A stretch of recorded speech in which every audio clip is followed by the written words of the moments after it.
Sallallahu Alaihi Wasallam menggambarkan di dalam salah satu hadis yang disampaikan oleh Imam Bukhari dan Muslim bahwa iblis setiap waktu masuk ke dalam tubuh manusia lewat pembuluh-pembuluh darah, lewat persendian-persendian dan organ-organ tubuh yang ada dalam diri manusia.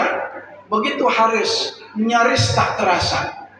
Sampai digambarkan oleh baginda Rasulullah Sallallahu Alaihi Wasallam masuk ke dalam tubuh kita bagaikan darah yang dipompa jantung masuk melalui pembuluh-pembuluh darah. Begitulah terasanya bahwa ketika darah mengalir ke seluruh tubuh nggak bakal terasa.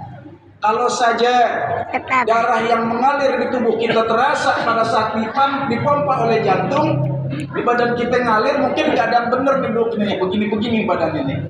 Kenapa? Terasa ketika darah mengalir. Begitulah iblis masuk ke dalam tubuh kita. Bapak Ibu qaimin qaimat rahimakumullah. Setiap di antara kita punya harapan. Berapa banyak harapan kita gantungkan kepada Allah. Setiap di antara kita punya kebutuhan, punya keperluan dan ada keinginan. Semuanya kita sampaikan kepada Allah.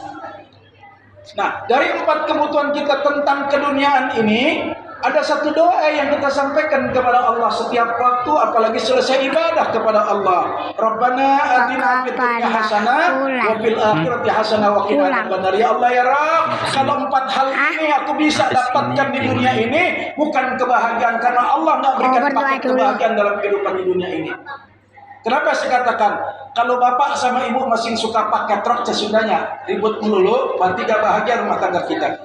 Anak satu orang tua, anak masih ngelawan, gak bahagia. Yang dibuat paket dalam rumah tangga itu oleh Allah dalam hidup ini adalah ketenangan. Oleh karenanya ada yang disebut rumah tangga yang sakinah, mawaddah, warahmah. Ini yang Allah bikin paket, saudara.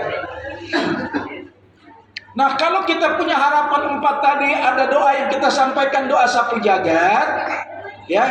Nah, ketika manusia diciptakan oleh Allah, wa idz qala rabbuka lil malaika inni khaliqun bashar, kata Allah, aku ciptakan dan aku jadikan satu makhluk dengan sebutan bashar. Allah sebutkan dalam surat yang lain ada An-Nas, Bani Adam, dan seterusnya.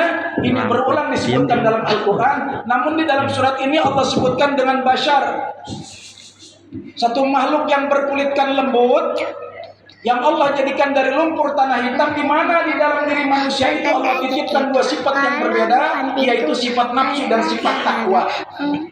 Ini kalau kita baca Al-Quran berulang, maka kalimat takwa dan nafsu ini disebut berulang dengan sebutan yang sama. Lalu ada apa sampai seperti ininya?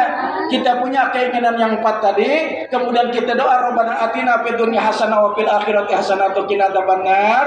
Kemudian Allah titipin kepada kita 2 sifat. Ibu sekalian, ternyata Allah ingin membuktikan ketika kita punya 4 harapan ini, mana yang kita kedepankan, sifat nafsukah, sifat takwa? Nah, kalau ini sudah kita dahulukan, sifat nafsu, sifat takwanya, ini kelihatan dalam perjalanan hidup kita dalam memenuhi 4 hal tadi. Nah, ketika manusia mengejar dunia dengan 4 harapan tadi, iblis ini masuk ke dalam diri kita buat apa? Agar ketika kita memenuhi 4 hal tadi, harapan, kebutuhan dan keinginan ini, iblis nggak mau yang kita kedepanin ini adalah sifat-sifat takwa kita. Iblis selalu mengajak kita kepada hal-hal yang mengarah kepada perbuatan-perbuatan nafsu yang mengedepankan sifat-sifat nafsu tadi. Nah, baginda Rasulullah Sallallahu Alaihi Wasallam dalam riwayat ini disampaikan oleh Imam Bukhari dan Muslim ini menjelaskan bahwa begitu halusnya iblis masuk ke dalam diri kita, mempengaruhi agar dalam perjalanan hidup ini manusia tidak lagi mengedepankan sifat takwanya, tapi yang dikedepankan adalah sifat nafsunya. Ramadan Allah turunkan di antara kita, ya ayyuhalladzina amanu kutiba alaikumus syiyam kama kutiba alal ladzina min qablikum la'allakum tattaqun, kata Allah. Diwajibkan kita melaksanakan ibadah puasa. Lalu kata baginda Rasulullah Sallallahu Alaihi Wasallam, baru 5 menit. Kata baginda Rasulullah Sallallahu Alaihi Wasallam, untuk menutup akses agar iblis ini nggak masuk ke dalam diri kita lewat pembuluh-pembuluh darah, lewat persendian, lewat organ-organ tubuh, maka kita tutup aksesnya dengan apa? Ju'wal atas, kata baginda Rasul, dengan lapar dan haus. Ibu sekalian, ketika Ramadan kita niatin nawaitu samagadin an adai fardhi syahri Ramadana haji sanati fardhan lillahi ta'ala, bahwa niat ini kita sengaja bang. Kita niat menahan lapar dan haus ini kita sengaja. Orang yang niat lapar, niat haus itu bukan orang yang gak bisa makan, gak bisa minum men. Orang yang niat lapar, niat kagak makan, gak minum, itu bukan orang yang gak punya duit. Ini niat disengaja, saudara. Niat disengaja, niat inilah yang paling hebat. Ketika dia minta 4 hal tadi, maka diniatkan nawaitu samagadin an adai fardhi syahri Ramadana haji sanati fardhan. Ramadan diajarkan 4 hal tadi, kita menahan, kita sandarkan kepada Allah dengan niat yang disengaja. Beda dengan niat yang dipaksain. Ustadz kita ini yang jadi imam, Ustadz siapa namanya? Baihaqi punya motor 7. Kata Ustadz kita, Ustadz Baihaqi, kalau antum mau jalan-jalan ke Citraland Mall, pakai motor aja.